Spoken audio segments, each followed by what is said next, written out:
Welcome back, Chiefs Kingdom. This is RGR Football. We are going rogue, well, together anyway, on the NFL, the Kansas City Chiefs, and this particular week, what it has to do with the Carolina Panthers.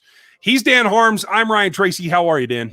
I am, I've had a rough day today, and it got worse earlier when I was driving home.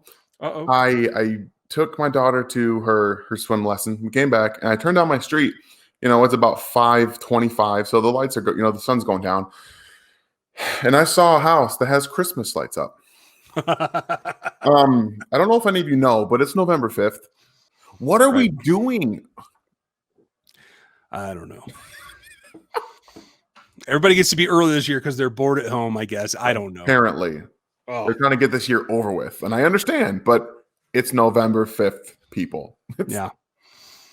The days don't go by any faster, even if you're waiting for a football game. And so we will talk football tonight, folks. I guarantee you. I want to say cheers to you guys. I'm drinking a homemade double IPA. Oh, good for you. I know. I don't have the luxury of knowing how to make beer. So I had this beautiful Sequench sour from Dogfish. It's amazing. It's probably one of my favorite beers ever. So crisp, delicious. Oh, it sounds good. Oh, so, folks, you can catch us some other time. We'll have Dan on the beer channel, too, so you can check that out. That's RGR Craft. That said, all the minutia out of the way. If you're new, I haven't given you a reason to subscribe yet, so just give me a second. But we're going to get into the game plan for these Carolina Panthers. And there's been a lot go on in the last 24 hours. And it really is surrounding about the availability of Chris Jones, the COVID list that he went on to. A couple players have come back, and it looks like the Panthers are going to get their biggest weapon on offense back. So we do have a ton to talk about. If you're waiting for the memberships, they're right around the corner. And one of the things that you're going to get is to have one of these sessions with us and just the members. So keep that in mind. And so if you are new, we do have a ton coming. Click the like and the sub and the bell notification so you know when it all comes down, because we do film all week long. I think we had 3 this week, and honestly, we probably could have gone a lot farther. I might put a bonus for the members up of that one defensive play that I really liked last weekend. We do the stats, we do the things, we do the tailgates. It's all here. And tonight, it's how we plan out what to do to attack those Panthers. And the first and foremost, I have to just say that it is very difficult to do this kind of show when you might not have Chris Jones, you might not have Frank Clark. They don't have their head athletic trainer because Rick Burkholder tested positive, and so he's out of the picture for now, self-isolating. They have a great staff, let me say that, in the health and player safety division.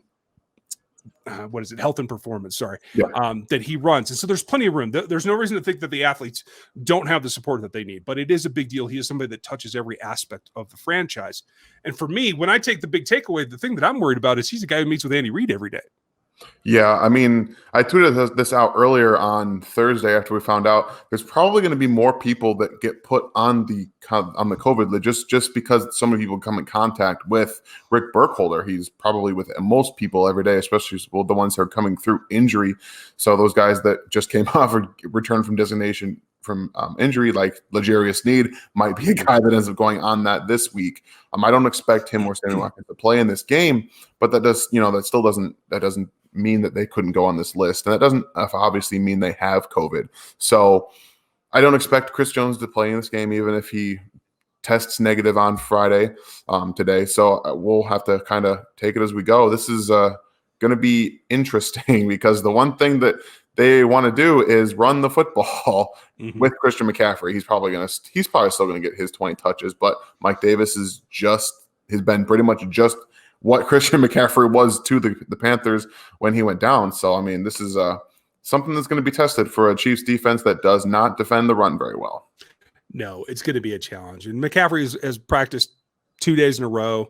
I said on Locked On Chiefs that I was like, maybe it's 50-50. I was trying to be optimistic. But the more I hear from folks in Carolina that he's going to play and he's full steam. Like, they're not even worried about easing him in terms of snap count. So it shouldn't be. Yeah, it's going to be Mac all day long. And that's not only trouble in the run game, but this is one where they can be severely exposed in the pass game with McCaffrey. And for those who are new to following the Panthers, I mean, yeah, he's been out there in Carolina, but if you saw him at Stanford too, the kid's a wide receiver in a running back body, you know. Yeah. Yes, he's small, but for me, that tells me that I want Willie Gay back on the field more like he was 2 games ago, not like he was last week.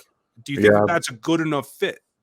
So he was on the field that much because they were in base a lot. And that's the one thing that I don't think is going to happen. I don't think they're going to be in base that much because you got Christian McCaffrey, and then you also have one of the best two-headed receiving monsters in the NFL and Robbie Anderson and DJ Moore. They're going to have to be in more nickel in this game. So they've already shown that when they go to nickel, they don't really put Willie Gay in out there. So I'm interested to see what they're going to do. They might have to put him in or just say, hey, Dory and O'Daniel, go out there and just cover Christian McCaffrey because they've used him in those kind of situations before. And I would personally expect Willie Gay to be the guy to do that.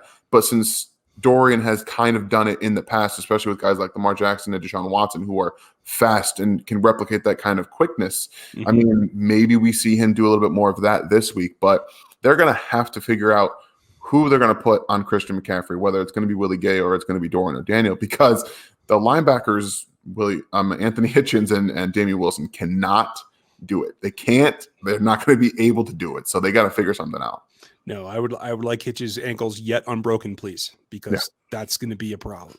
I agree with you, and I would rather see Willie do it. Like you said, he hasn't gotten the nickel snaps, and more power to Matt House and Steve Spagnuolo for limiting what he does so that he can get good at it. Yeah.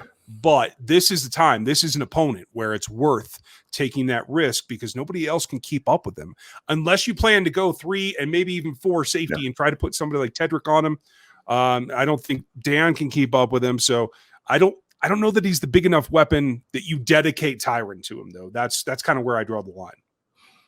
See, depending on the formation, I wouldn't necessarily draw the line there because you might have to, depending on how, especially if he starts to just destroy the defense, they might have to dedicate Tyron to him earlier in the game just because he's such a game-breaking player. And I know that I just mentioned Robbie Anderson and DJ Moore, but I think for the most part, if you can keep Thornhill in the back end there, they're not going to get past him as long as they can, figure out how to funnel it to the free safety. And that's something that these corners obviously are going to have to do well in this game. Neither of Ward or Breland have the speed to keep up with DJ Moore or Robbie Anderson. So they're going to have to do a good job of, like you said, probably playing more safeties, funneling them to the safeties, not letting them get outside and deep past them. And I get, it's Teddy Bridgewater. He doesn't have the type of arm strength or accuracy to get the ball down the field, down the sidelines. But the simple fact that they have the ability to get, one-on-ones on the outside, even with an errant pass that might actually go for 70-plus yards, that's something they got to look out for. Yeah. I mean, and to me, this will be one of the rare times where I say, you're absolutely right about the sideline. So I would be apt to stay out of the robber and actually play too high a little bit more, which is not something I personally prefer to do, but I think that takes away what they have strength at. And you could see those inverted robbers where you have too high and the guy in the middle. Yeah. They could do some of that, but I don't think that they will. The key for me is it comes down to Robbie Anderson's fast, yes. He's not strong off the line, though. No. He's okay for the skinny guy that he is. But normally I would say that Travaris in particular is at a disadvantage if he can't get his hands on him.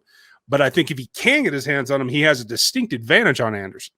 Yeah, I would agree. And I mean, I was watching the Thursday night game last week with the Panthers and the Falcons when they started funneling the ball to DJ Moore. The guy's a playmaker. Like, they just didn't go to him at all in that game until the fourth quarter. When you're down, you can't really do that with a guy like DJ Moore. And I expect them to correct that error. They've had, more than a week to get ready for the Chiefs coming off that Thursday night game. And I think they're going to have a game plan for DJ Moore specifically because of the way that they did not use him against a terrible defense in the Atlanta Falcons. I think they're going to try and correct that and make him more of a focal point of the offense with Christian McCaffrey. And that becomes a problem because I don't know if any of these corners, like I said, one-on-one, I don't expect them to have one-on-one situations much in this game.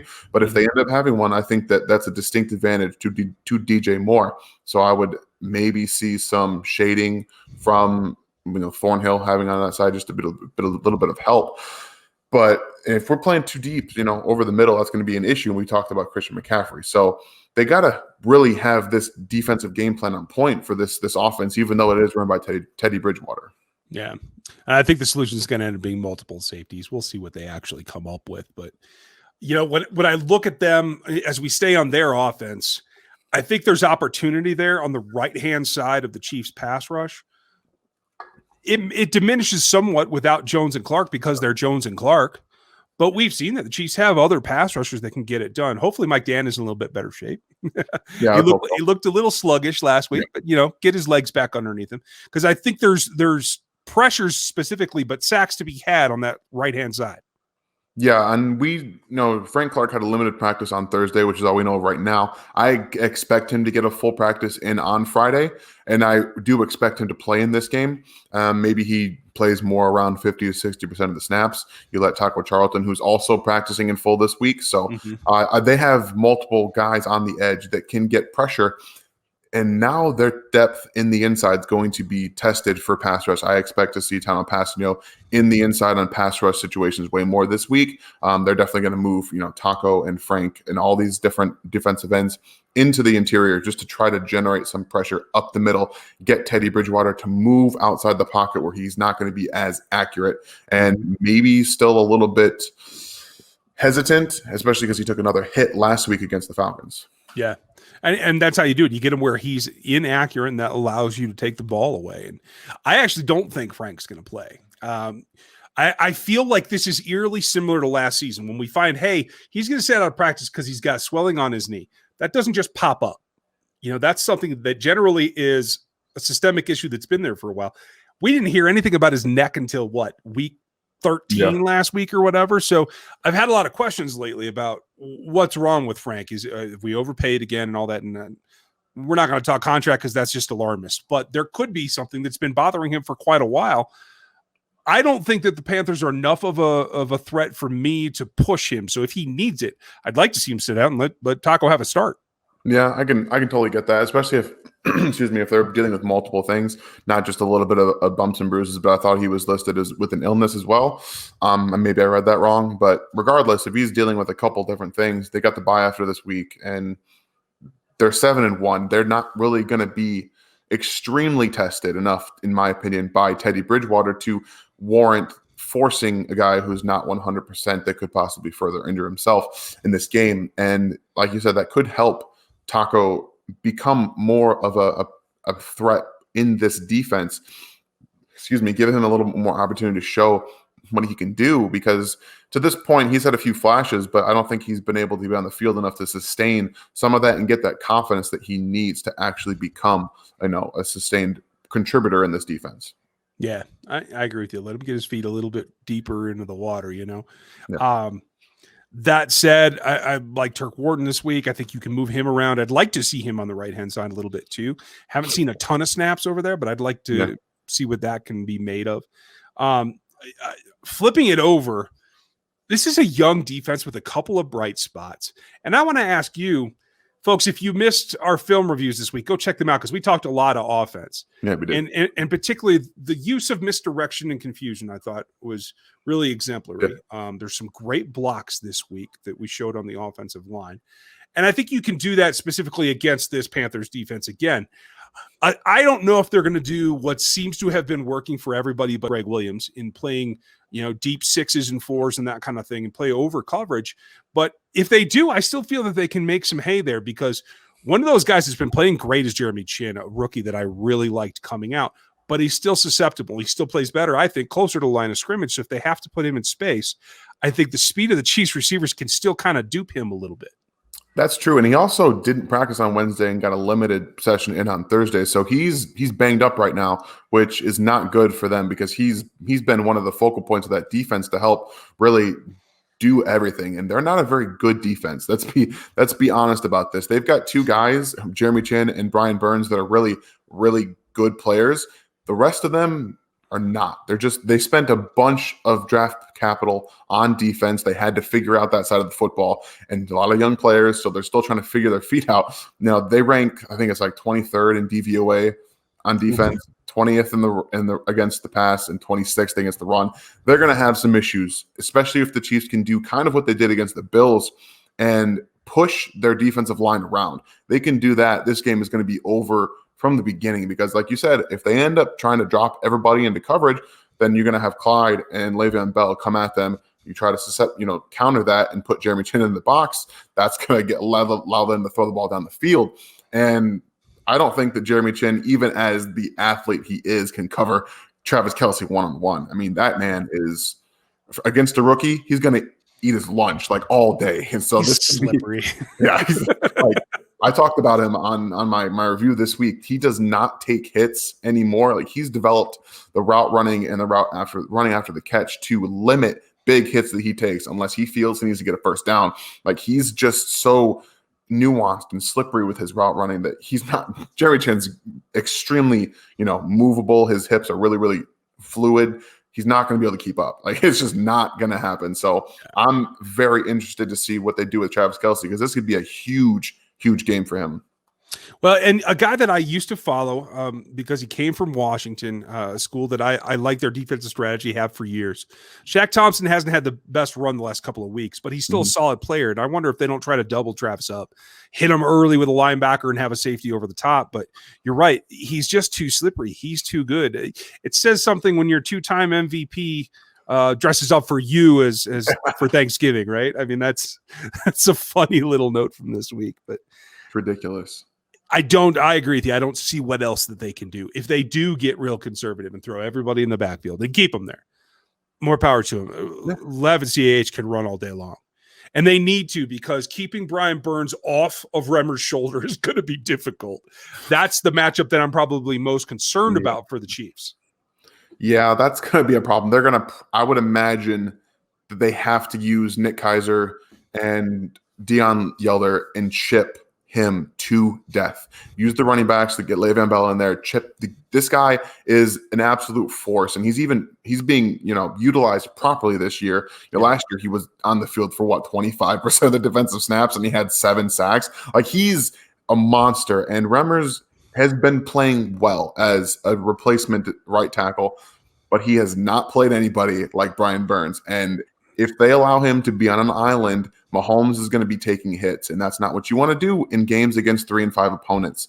This is, granted, I don't think that the Panthers are a bad team by any stretch. They're one of the more impressive teams to me that have a bad record. I think they're actually a good team, and they're going to have a very bright future, but they have issues on defense. Obviously, that's why they spent all of their draft capital on defense. And if you're allowing Mahomes, again, we've talked about this in the past couple of weeks, to take hits in games that you need one, you're going into a bye.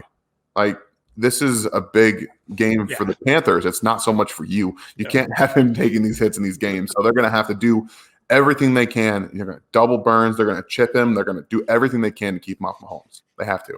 Yeah. I mean, this is one of those get into town, score a few touchdowns, and get out without hurting anybody. That's like primary goal number 1. And I agree with you. I think that's a matchup that's got to get some help for Remmers.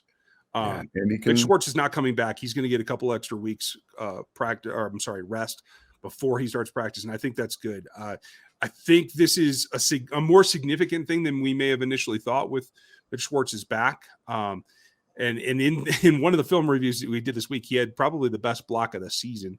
That I wish I knew the actual terminology for. Hopefully he or his brother will get back to me. But after watching that and seeing the exact same play, and folks, seriously, go check it out. It's the underhand thing. Seeing the way that he's able to perform the same task as Remmers, and that's what those back-to-back plays were. It's so night and day what the backup level is versus the starter level, that I think the more rest you give Mitch, the more comfortable I'm with it, to tell you the truth. Yeah, let's not forget that Mitch had a back problem coming into last season. And I know that he played really, really well down the stretch, but there was a good 4 to 5 game stretch where he looked stiff. He didn't look himself. So this is going to be important for them to not push him, especially with Remmers being as good as a replacement level guy as you can expect out of someone who's on the first man off the bench. So getting him into that bye and back to full strength is the most important thing for him. And coming into this week, I didn't expect even though they're back at practice, Sammy Watkins, L'Jarius Sneed, these guys that are coming back to play, because there's no point. They've been winning games. They don't need to press them. This bye week is really kind of huge for them because it's going to allow all of their guys that have been hurt to get fully healthy, and then they can come back and play down the stretch. And a game against the Raiders that they all want to play in, let's be honest about this. They all want to play in that game. Yeah. I mean, personally, I'd just hand the ball to Sherm every play if it were me. But, it is what it is. So let's get down to it then before we go on and on. Folks have things to do. So how do you see this game going down? Yeah. So this defense does not stop the run very well, but I do think that not having Jones in allows them to use more of their run stuffing defensive tackles a little bit more. I think we're going to see a good rotation of Noddy, Wharton, and Pennell. They're going to do a better job, I think, between the tackles than they have in the past few games. I'm still very worried about the passing game with Christian McCaffrey. That's going to present an issue unless they dedicate someone specifically for him. So I think the Chiefs are going to probably win this game pretty comfortably. I'm going to go 38-24 because I think that the Panthers end up scoring a couple garbage time touchdowns. Okay. That makes sense. I have the distinct feeling that this is one of those games where Andy kind of backs it all off. Yeah, I can see There'll that. be some misdirection, but it's not going to be anything fancy, I don't think. So I actually see them, unless there's a direct threat, then McCaffrey gets off to a really hot start in the first 20 minutes of the game, possibly. Unless they feel that they really have to push to the 30 mark, I think they're going to kind of let their foot off the gas because we've seen Andy do it. I'm going to call this one 28-17 Chiefs, but, depends on the day. I think McCaffrey is the X factor, and if he gets hot quick, all bets are off, and it's time to light everything up. So, folks, let us know what you think. Leave your prediction down there below in the comments. Let us know what you think of us doing this kind of format. If you're new and you made it this far, you might as well go ahead and subscribe. So hit the like and the sub and the bell notification. We do it every week, guys. I know. we will be here. It's like steak in Reno. We'll be here every Friday. Not a problem. So hope you guys enjoy your weekend. Check this one out. Be ready for that game. We'll have post game for you, a live stream that we'll do a few hours afterwards. So be prepared for that because you never know what we might say. So Dan, enjoy your weekend. I'll talk to you later. Thank you. You too, man. I'll have fun watching some college football. There you go. Always more film to do, right? Always. All the time. Got to find players, man. All right, folks. Have a good one. We'll talk to you next time. Thanks for watching this video from the team at RGR Football. These videos to see more and subscribe to RGR Football.